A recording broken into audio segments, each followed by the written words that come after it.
En principe, ça devrait être bon. Bien.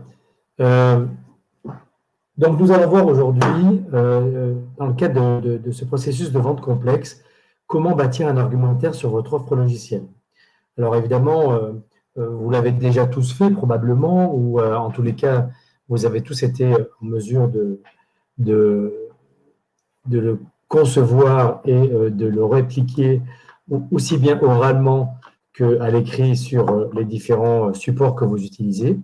Mais nous allons voir aujourd'hui comment simplement on peut bâtir cet argumentaire. Alors, est-ce que tout le monde m'entend bien déjà pour démarrer? N'hésitez pas, au cas où, voilà, à me poser des questions ou à utiliser voilà, le chat. Je ne sais pas si vous en avez un sur cet outil Livestorm que j'utilise assez peu. Habituellement, je travaille plutôt sur Zoom, donc j'espère que tout se passe bien et que vous m'entendez bien. Voilà. Alors, pour démarrer, on va essayer d'aborder une méthode simple qui va nous permettre de… Ah,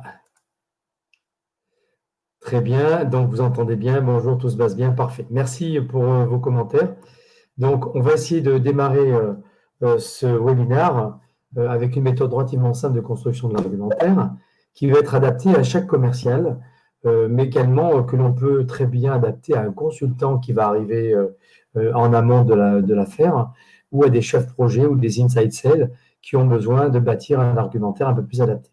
Donc, on va pouvoir voir dans ce webinaire comment structurer votre démarche commerciale qui est quand même la base, même si on va très très vite sur ce sujet-là, comprendre la valeur de votre offre logicielle qui est, on va dire, un point indispensable pour bien maîtriser l'intérêt que votre prospect aura à s'adresser à vous.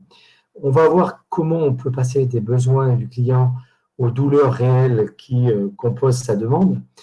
Et puis, on bâtira l'argumentaire avec quelques exemples que je vous donnerai avant de conclure.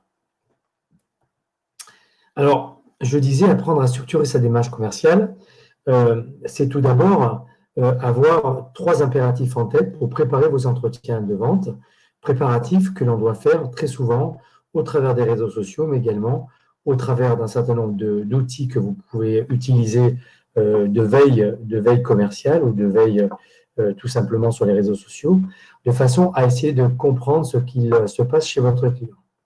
Alors, il y a trois éléments. Un, il est impératif de connaître l'entreprise à qui vous vous adressez, mais également son environnement, son contexte. Le contexte et l'environnement de l'entreprise, c'est-à-dire là où elle évolue sur son marché, quels sont ses compétiteurs, quelles sont ses forces et ses faiblesses, de qui elle est composée. Hein. Est-ce que vous avez en face de vous des actionnaires ou est-ce que vous avez en face de vous tout simplement une famille, tout simplement, ou un client qui dirige son entreprise. Donc, il serait important de bien comprendre le marché sur lequel elle évolue et comment évolue ce marché pour essayer de positionner l'entreprise par rapport aux enjeux qui sont devant elle. Bien entendu, il faudra essayer de vous renseigner sur votre interlocuteur au travers des réseaux sociaux. Qui est-il? Quelle est sa mission? Quel est son rôle dans la demande qu'il vous a faite, le lead qui vous a transmis ou le contact que vous avez établi? Hein, est-ce qu'il a une mission? Voilà, ou est-ce qu'ils sont plusieurs, évidemment, dans le périmètre décisionnel? Donc, je ne vais pas rentrer dans le détail, mais globalement, bien comprendre les raisons qui ont fait qu'ils se soient tournés vers vous dans un premier temps. Et bien sûr, on va essayer de découvrir ses motivations, c'est-à-dire qu'est-ce qui le motive à venir vous poser des questions, à venir découvrir votre solution. Alors, pour ça, il faudra essayer de comprendre la valeur de votre offre logicielle, de votre solution. Qu'est-ce que ça veut dire?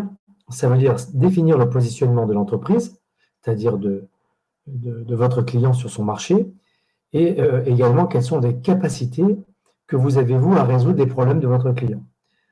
En clair, votre proposition de valeur, je vais faire très court sur le sujet. Pour la définir, il faut réfléchir à quels sont les problèmes de vos clients, de vos différentes cibles, devant quels enjeux ils se trouvent, devant quels défis ils sont, pour essayer d'apporter une réponse qui va bien sûr cibler ce client dans ses problématiques, mais qui va bien répondre aux problèmes de ce client. On va arriver à des exemples, vous allez voir, c'est assez simple. Et donc, on va dire que vendre de la valeur, c'est d'abord l'avoir parfaitement intégrée et savoir la mettre en ligne vraiment avec la préoccupation de votre client. C'est ce qui va vous permettre à la base de dire, ben voilà, nous développons une solution de CRM adaptée à certains types de clients. Nous avons développé notre solution dans un marché qui vous correspond. On connaît parfaitement les problèmes auxquels vous êtes confrontés. Et donc, on va essayer d'y apporter des réponses tout à fait pertinentes et donc pouvoir derrière développer un argumentaire adapté à ces réponses. Alors, on ne peut pas développer d'argumentaire sans, au préalable, avoir compris les besoins de son client. Alors attention, il y a une différence entre les besoins exprimés par un prospect et les problèmes qu'il rencontre chez lui, voire les douleurs qu'il ressent vraiment. Donc là, je vais essayer de faire un parallèle entre les besoins exprimés, les véritables douleurs que ces besoins peuvent cacher, ou les véritables problèmes que ce client auxquels il est confronté. Donc, il faudra, pour vous, en tant que commercial, deviner quels sont les problèmes qui se cachent derrière les besoins, en déceler les conséquences, c'est-à-dire il y a forcément des conséquences sur les douleurs. Si, par exemple, la douleur, c'est une mauvaise organisation, du temps perdu ou un coût financier trop important pour l'entreprise, effectivement, ça peut cacher effectivement une conséquence relativement grave qui peut être la pérennité de l'entreprise ou une incapacité à être performante sur son marché. Et donc, derrière, des pertes financières, voire des pertes du turnover, etc. Je vais essayer de vous donner ça par un exemple très concret. Et c'est ce qui va pouvoir mettre en valeur votre proposition de valeur sur votre offre et expliquer en quoi vous êtes en capacité de répondre aux problèmes de votre cible, de ce prospect. Alors pour ça, je vais illustrer ça par un exemple très simple. Donc, j'ai l'impression que tout va bien pour l'instant, que vous m'entendez bien. Excusez-moi au passage pour ma voix. J'ai perdu ma voix à force de trop parler, ce qui n'est pas une bonne qualité pour un commercial, puisque la qualité d'un commercial, c'est d'abord de savoir écouter. Excusez-moi. Bien, non, si je donne un exemple pour être en face de l'expression d'un besoin d'un client et pouvoir déceler les véritables problèmes, les véritables douleurs et les conséquences qui en découlent, je vais essayer de vous l'illustrer de la façon suivante. Si le besoin de notre client, c'est d'essayer de faire face à un traitement administratif trop long, et donc derrière à une mauvaise qualité de service, un mauvais service client, et une incapacité pour lui d'avoir une traçabilité des échanges avec ses clients. Typiquement, on est en face effectivement d'un besoin évoqué qui est, écoutez, nous on a besoin globalement d'aller plus vite dans le traitement administratif de notre dossier et de mieux comprendre ce qui se passe dans le circuit pour améliorer la qualité de notre relation clientèle.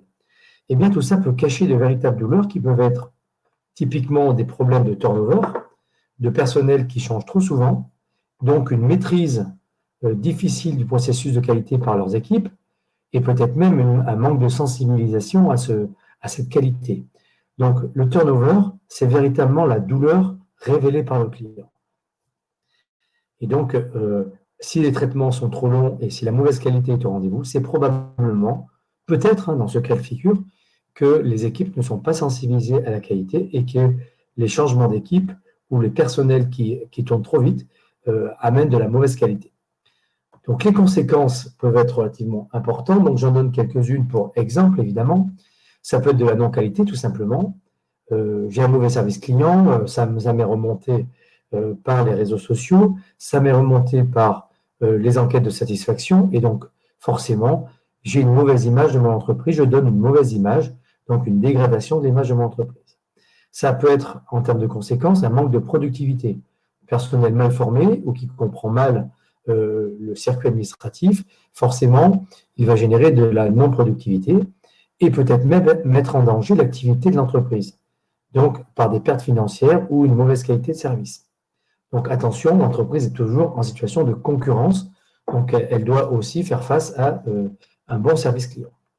Donc, vous voyez que la douleur, elle peut être beaucoup plus précise et avoir des conséquences importantes par rapport aux problèmes relevés.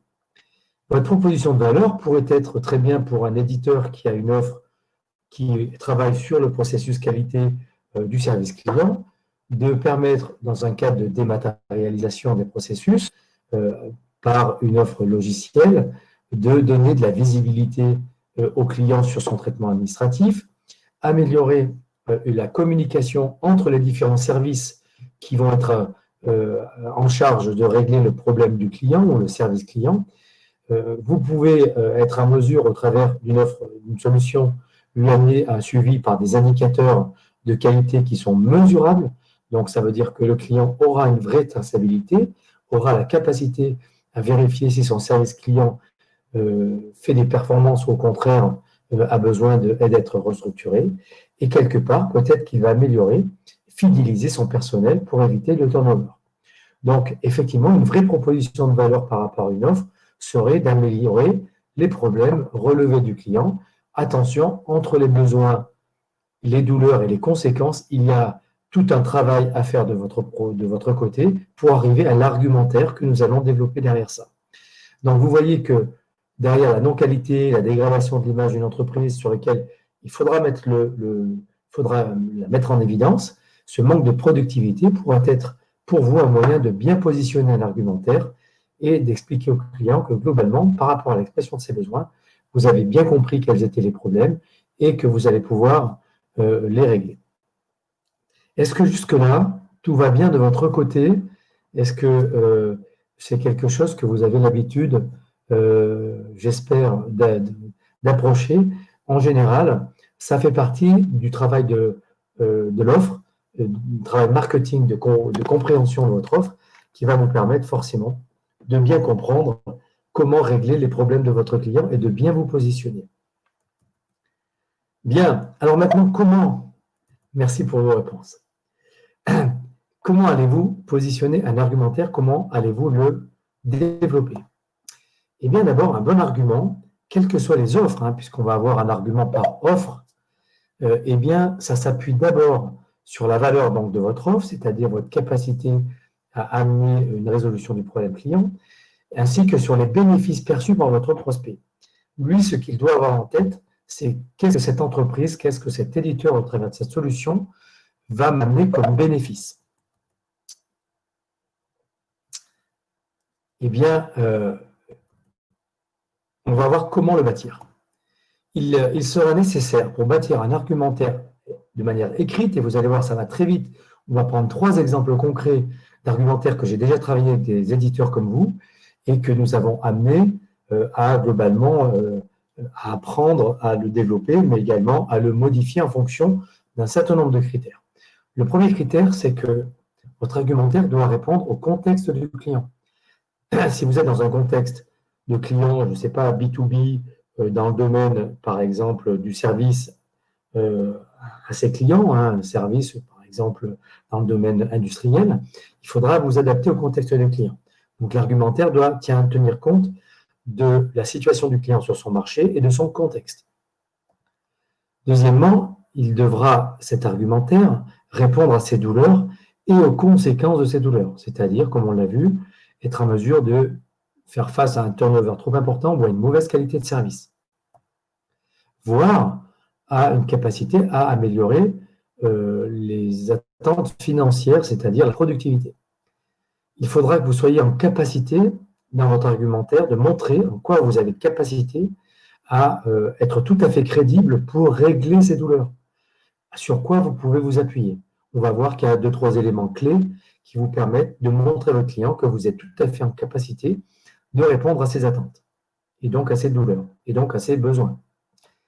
Et enfin, il sera nécessaire éventuellement, je dis bien éventuellement, de répondre à certaines motivations particulières de votre prospect. Par exemple, si votre prospect a une attente particulière en ce qui vous concerne, par exemple que vous fassiez un audit de ses process, ou que vous soyez capable de répondre dans des délais très courts à son problème, eh bien, il faudra le prendre en considération.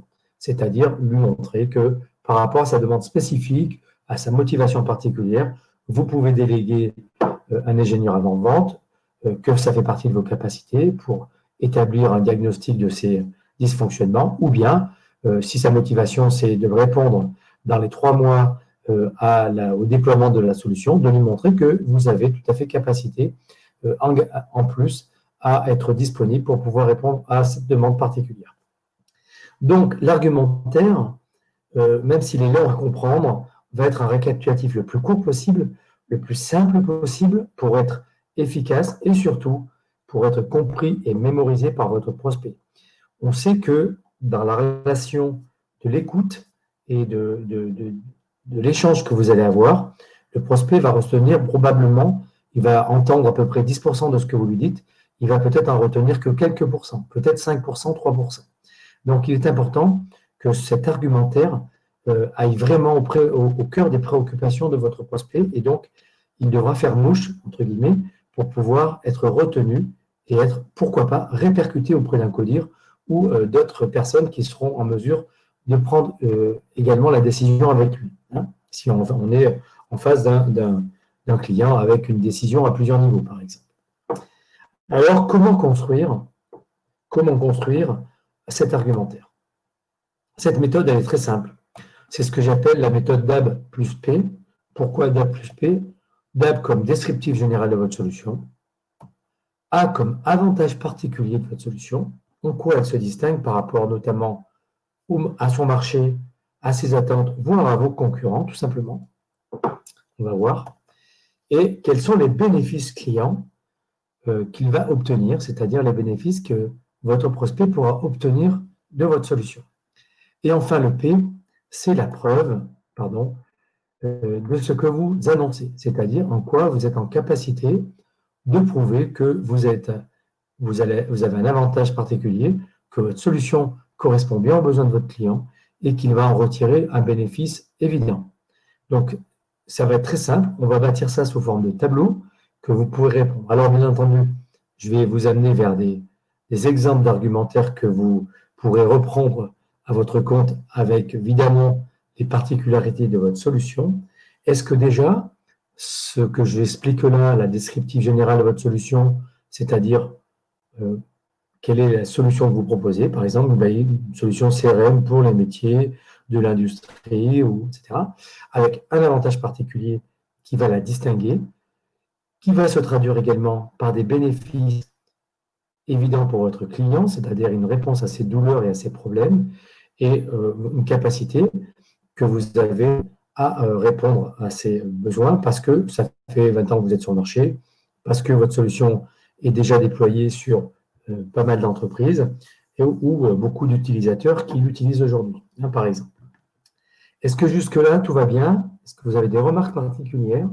Donc, je regarde juste si vous avez des questions avant de passer à la construction de cet argumentaire. Apparemment, on me dit que c'est très clair. OK, tout va bien. Je vous remercie.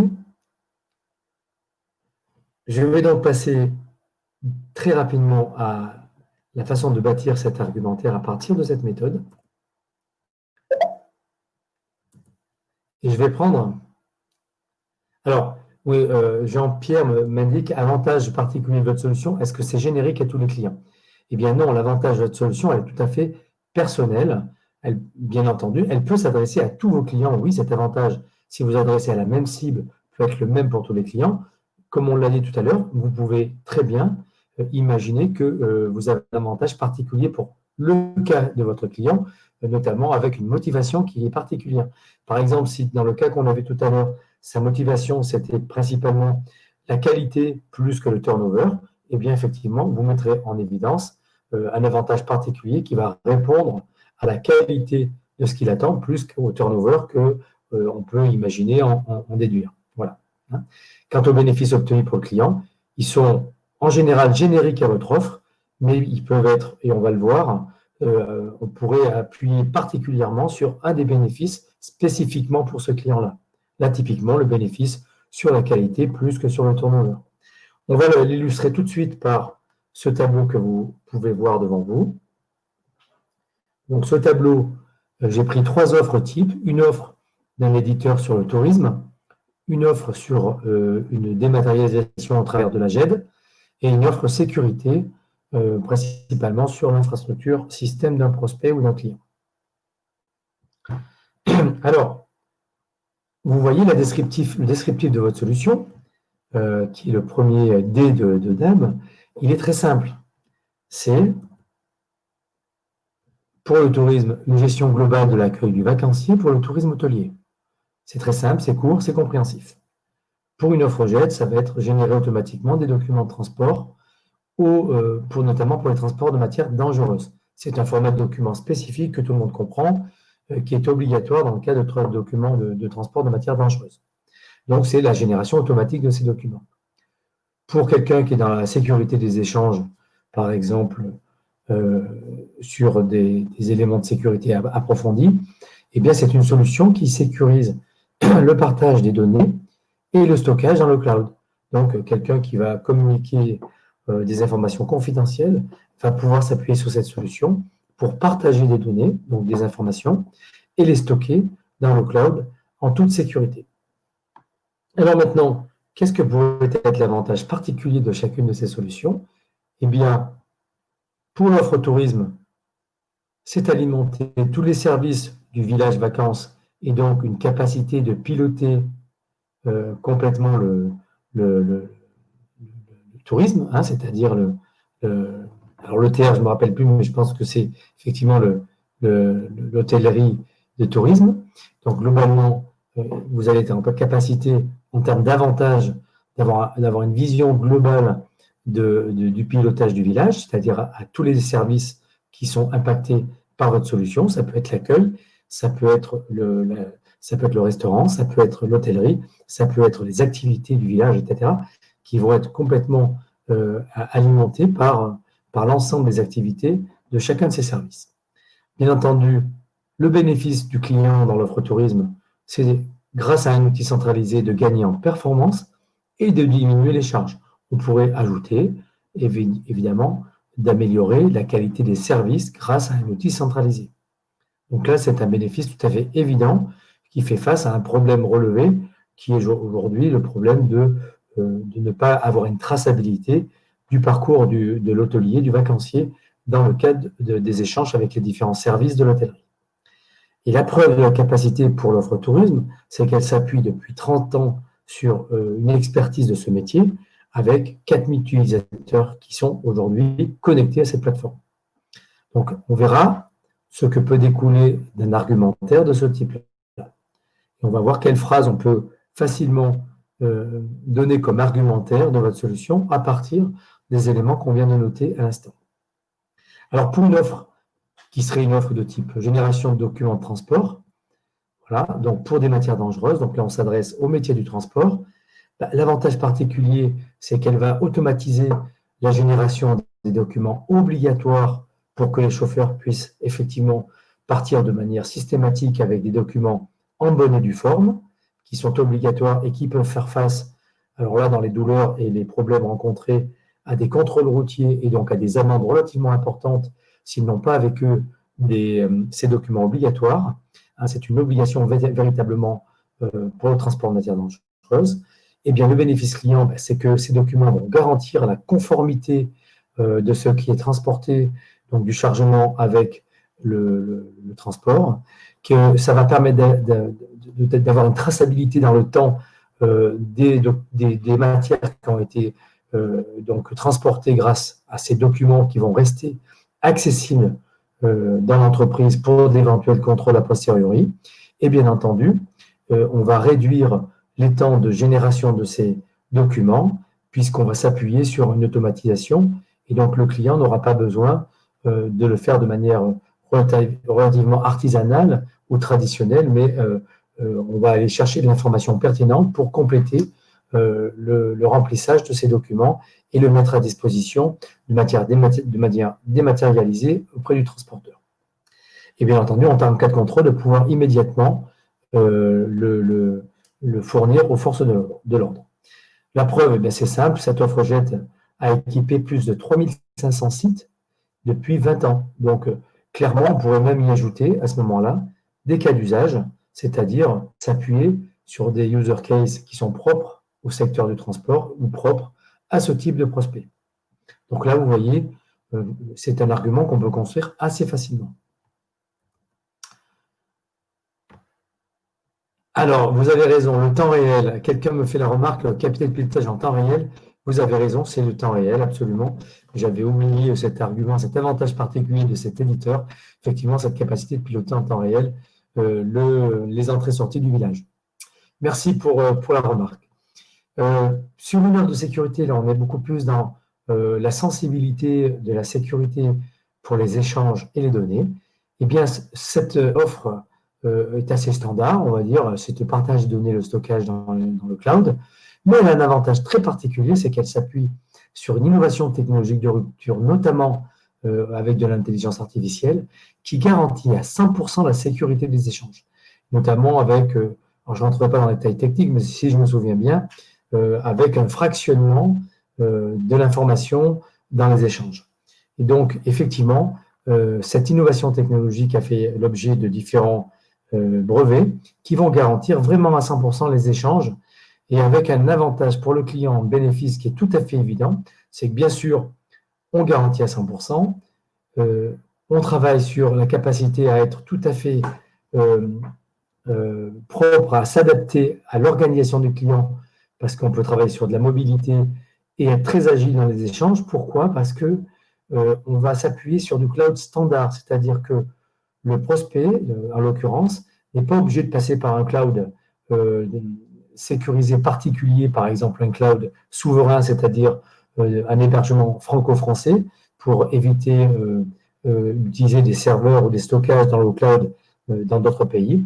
Il pourra s'appuyer sur le cloud qu'il utilise aujourd'hui, quel que soit le mode de cloud qu'il a, parce qu'il va y avoir derrière cette innovation technologique une couverture juridique sur les lois de l'extraterritorialité, c'est-à-dire une capacité à démontrer que même un cloud standard ne peut pas être piraté, ne peut pas faire l'objet d'une récupération des données, parce que l'innovation permet au client de conserver tout simplement son mode de stockage actuel.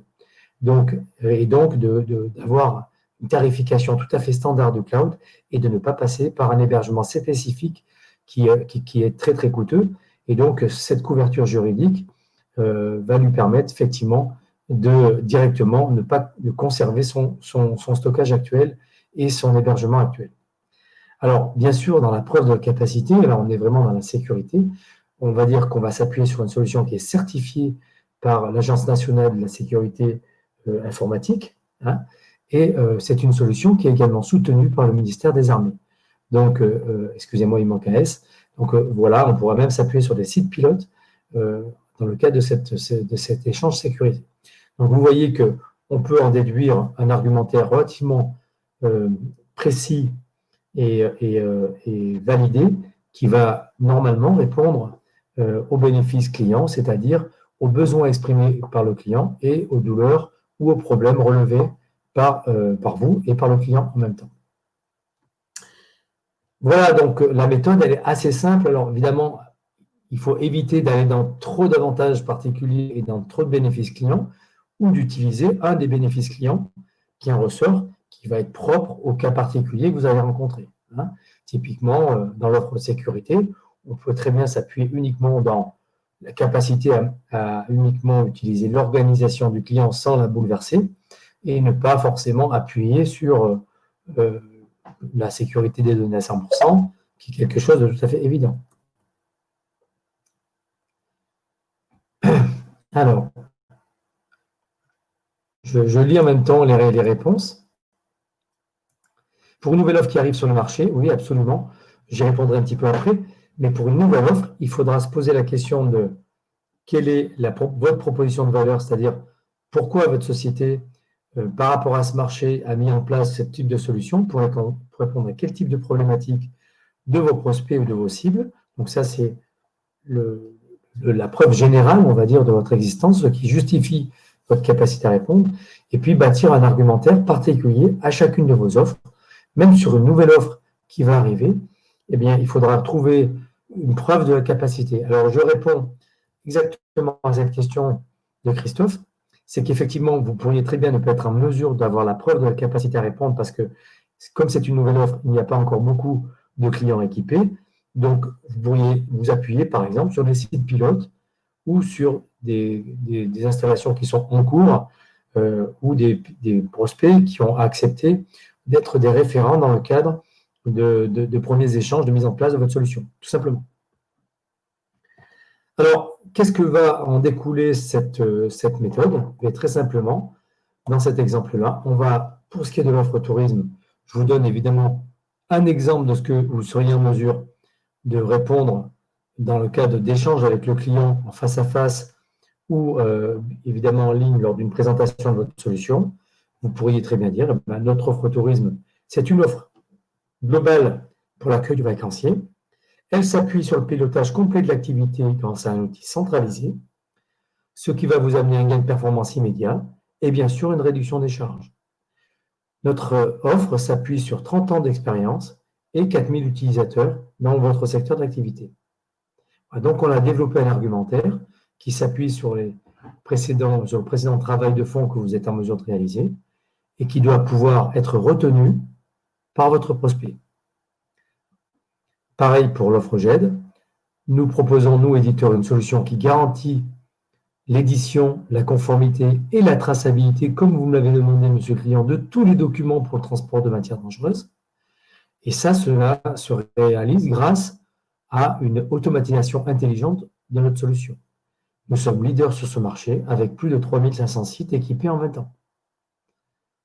Pour ce qui est de l'offre de sécurité, vous pouvez facilement, et là bien entendu, il faut vous approprier absolument l'argumentaire, ce type d'argumentaire, quitte à l'adapter lorsque c'est nécessaire aux motivations particulières du client.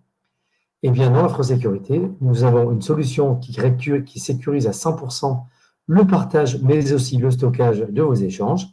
Elle s'adapte à votre organisation en conservant votre cloud existant grâce à la couverture juridique sur les lois d'extraterritorialité qui en découlent. Et bien sûr, nous validons cette solution par une validation technologique et des brevets qui sont déposés.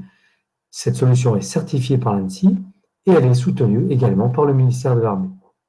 Voilà, donc vous voyez qu'on a pu bâtir des argumentaires relativement courts, relativement explicites, qui répondent bien aux principes du client. J'espère que je suis clair sur cette démonstration de bâtir un argumentaire. Je vais juste faire, pour terminer, un résumé de ce qu'il faut faire pour bâtir cet argumentaire. Eh bien, dans mes recommandations, je dirais que globalement, votre interlocuteur doit comprendre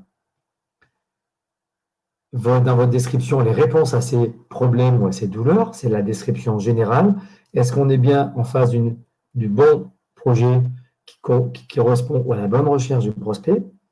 Est-ce que l'argumentaire doit être bien sûr orienté vers les bénéfices attendus pour votre prospect plus que vers les fonctionnalités proposées par votre solution? En effet, on argumente trop souvent sur les fonctionnalités de la solution. Or, c'est ce que vous savez le mieux faire et on est donc dans une zone de confort.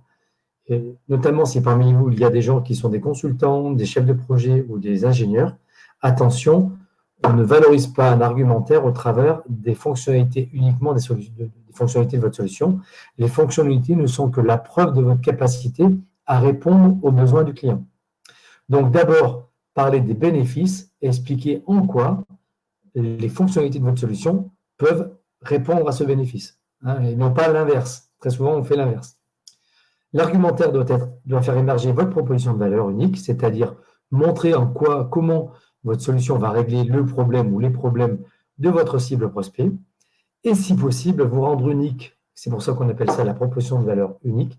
Et si possible, vous rendre unique sur ce marché, c'est-à-dire, est-ce que par rapport à vos concurrents, vous êtes le seul à proposer cette solution, ou en quoi votre solution se distingue. Elle peut se distinguer par différentes choses. Ça peut être un algorithme particulier, une innovation technologique, une innovation de marché, une innovation de votre modèle économique également, ce qui peut vous rendre unique par rapport à vos concurrents.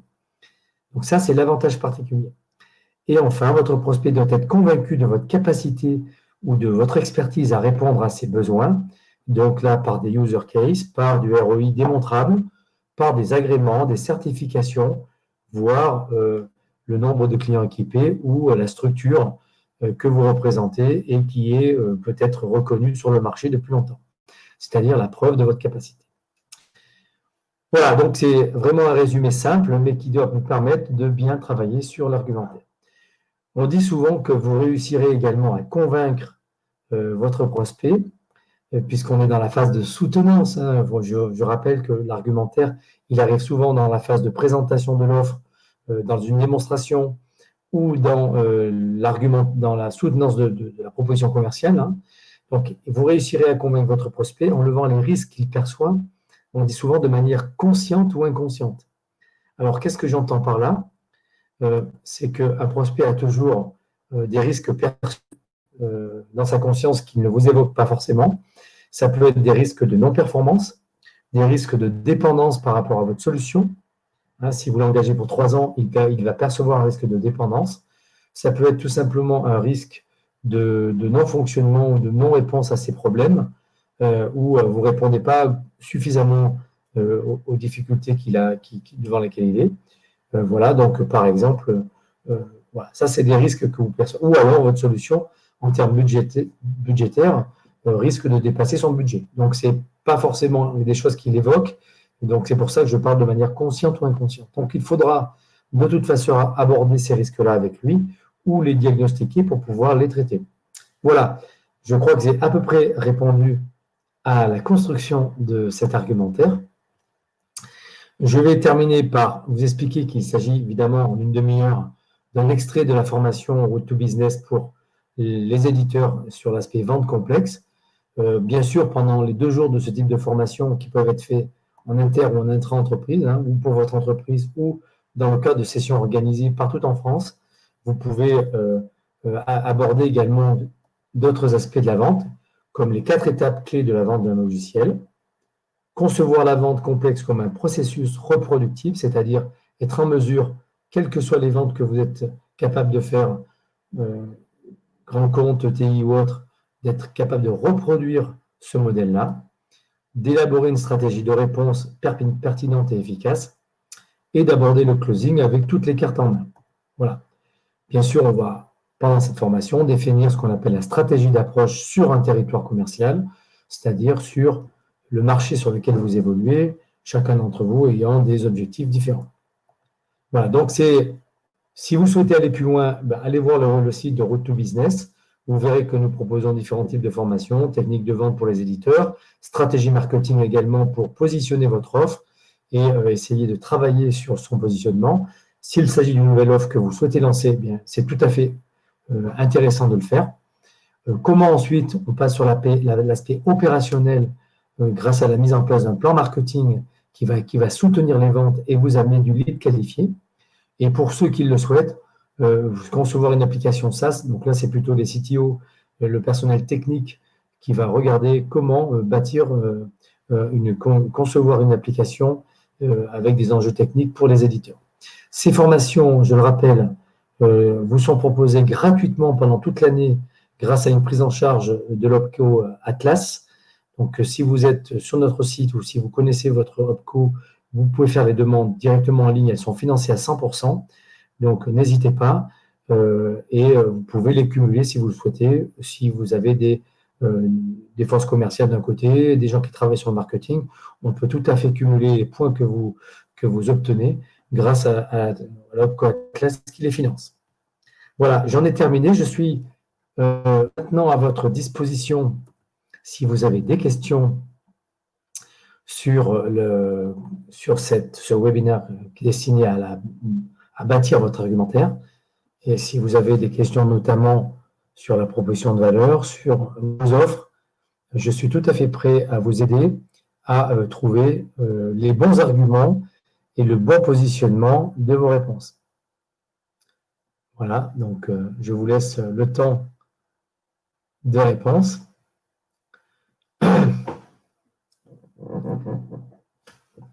Alors, bien sûr, une nouvelle offre, bien sûr.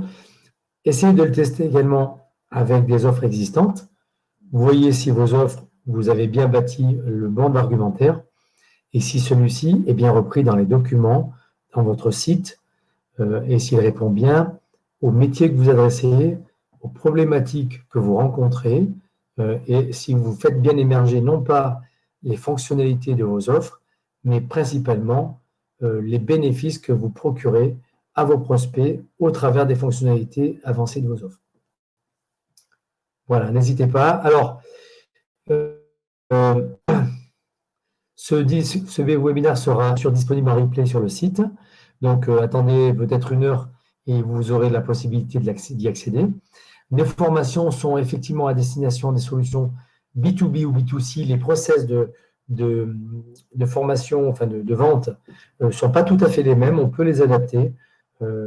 Bien entendu, souvent le périmètre décisionnel n'est pas le même lorsqu'on fait du B2C ou du B2B, mais les formations sont conçues pour être adaptées à des éditeurs qui s'adressent à du B2C, voire à ceux qui s'adressent également à un réseau de partenaires ou à des intégrateurs, par exemple.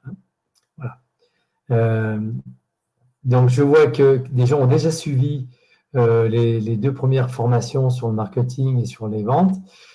Formation très pertinente. Merci Philippe, intervenant expérimenté. J'avais bien apprécié. Bonne journée. Et bien voilà, n'hésitez pas à aller sur le site Road to Business et à faire la demande en ligne si vous le souhaitez. Je le rappelle, elles sont gratuites. C'est des formations qui coûtent entre 1 000 € et 3 500, 3 300 € pour les formations intra-entreprise et qui sont intégralement prises en charge.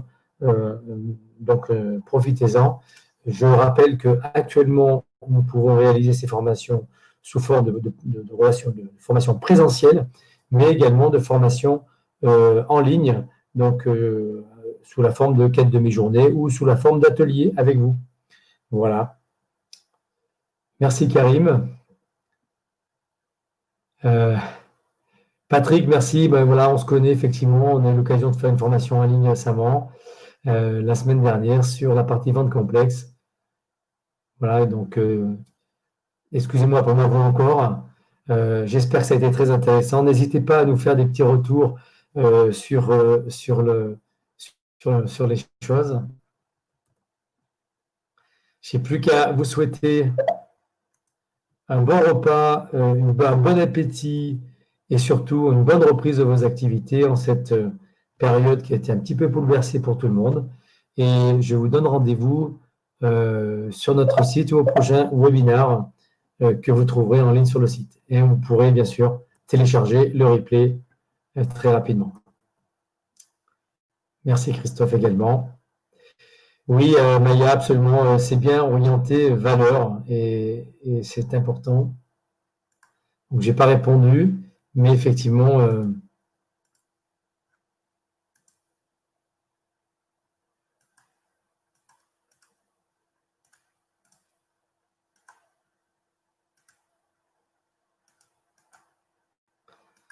voilà, merci beaucoup encore.